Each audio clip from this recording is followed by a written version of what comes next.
One of my favorite quotes of all time is by Hippocrates, the philosopher and the healer back in the day. And his quote goes like this: "Illnesses do not suddenly arise out of the blue. They are developed from small daily sins against nature.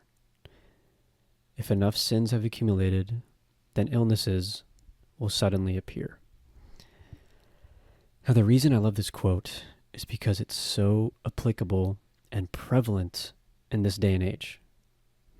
Like, what does he mean when it comes to sins against nature? Well, I wrote quite a few of them down, and this might ruffle some feathers, but when it comes to the truth, I love speaking about it, and I will speak about it, especially when it comes to something that I'm somewhat competent in. These are some sins against nature, and why chronic issues are on the rise, why America is 40% obese or more, which is insane to me.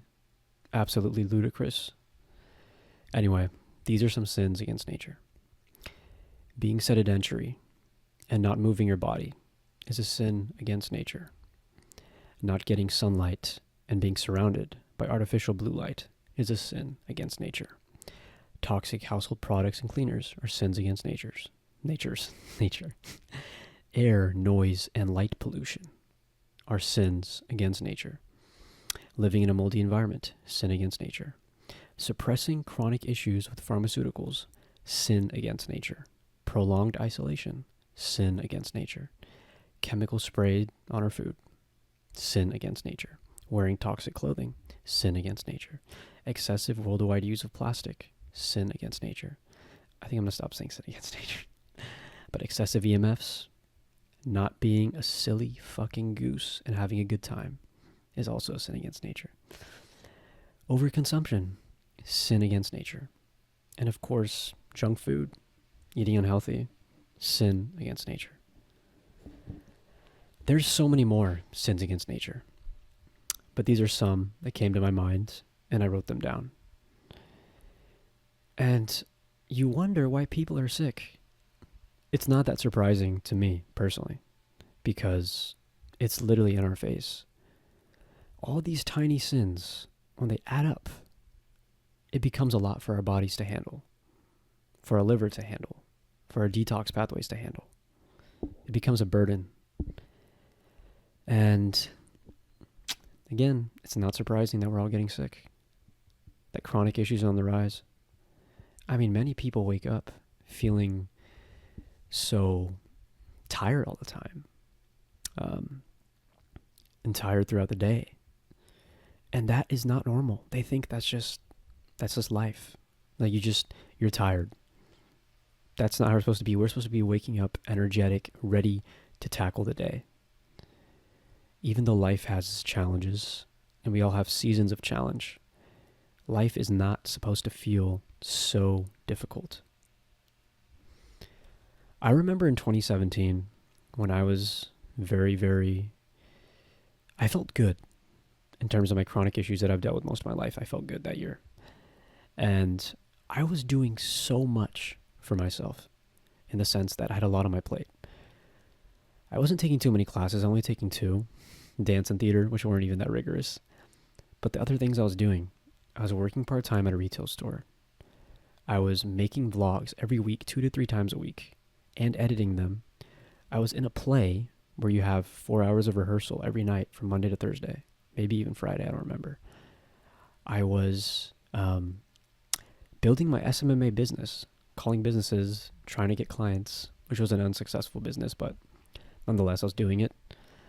I was hanging out with friends as well, and I was being social, and all those things, probably something more that I'm missing. Going to networking events, that was a big thing I was doing with my friends. And I was not tired at the end of the day. Like, yeah, I was tired, but I wasn't, like, beat. Like, I wasn't, like, oh my God, I can't do this again. Like, that year I did a lot, and I was doing a lot. And now, since 2020, I've had a bunch of chronic issues just come up at me. I don't want to get too into it. It's not about me. But I was just trying to give an example that life is not supposed to feel that difficult. When you're metabolically healthy, when your thyroid's working well, when your digestion's working well, when you're getting sunlight, when you're sleeping well, your circadian rhythm is on point, you're eating nutritious, dense foods, your social life's on point, you have a purpose you're going after. When we have all these things, life is not supposed to feel that difficult. Now, when it comes to food, that's one thing I really want to touch upon. There isn't really an unhealthy food. It's more so the ingredients. There's an unhealthy way to eat a muffin from Starbucks, which is made by God knows how many ingredients. Then there's a healthy way to make a muffin and eat a muffin at home from grandma's love, made with spelt flour or elkhorn flour. Is it einkorn? I can't remember. With maple syrup, organic honey. Maybe you want to put in some bananas in there, you know. So it really comes down to the ingredients. There's an unhealthy way to have an apple, and a healthy way to have an apple. Have an apple. You know, you can get a apple that's sprayed with pesticides and herbicides, or you can get an apple that's organic, fresh from that local farmer. Our ancestors, our grandparents, they didn't have to think about being healthy. We have to think about being healthy now, because if we're not aware of it, then we're screwed. And some people have even shittier genetics that makes them more susceptible to the harshness of the current world right now. That's a different topic, but we have to consciously be aware of things we have to do to be healthy. You know, Uncle Jack, or great-grandfather Jack, didn't have to think what's going to be in his pizza or what's going to be in his apple pie.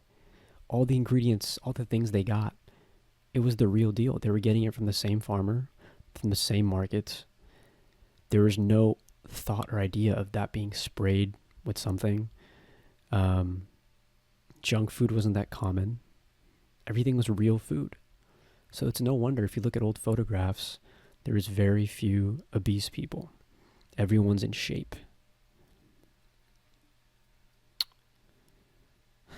But we have to be conscious about all that. We have to physically put our bodies through stress, which back in history, it was through just surviving. But that's okay. I like putting my body through stress. It's fun. Whether it's jump roping, playing basketball, doing calisthenics, whatever it is, weightlifting, whatever it is for you, it's important. And it's fun. If you find something that you like, it can be fun. Make it a group activity. I was talking to someone about this, and we were talking about how we just both could not relate to people that don't take care of themselves. And he was talking about David Goggins, and how David Goggins said he does not feel sad for people that don't try to be physically active, or make excuses. And I totally agree with that.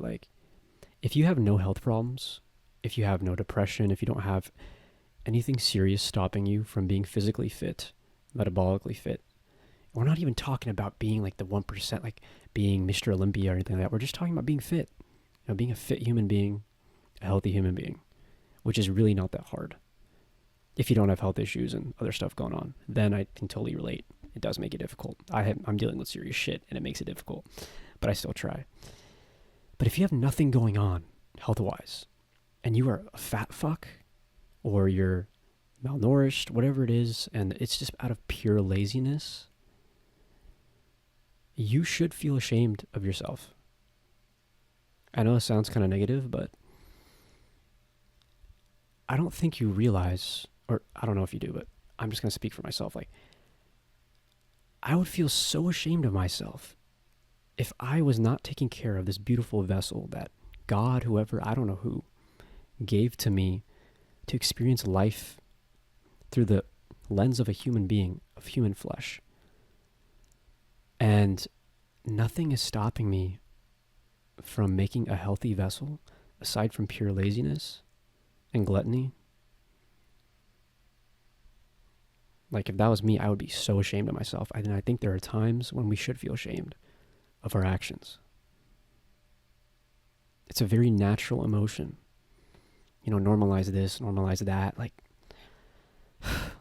shut up. There's some things we should feel ashamed of. We should normalize accepting that shame, sure. People would kill to have the opportunity to become fit.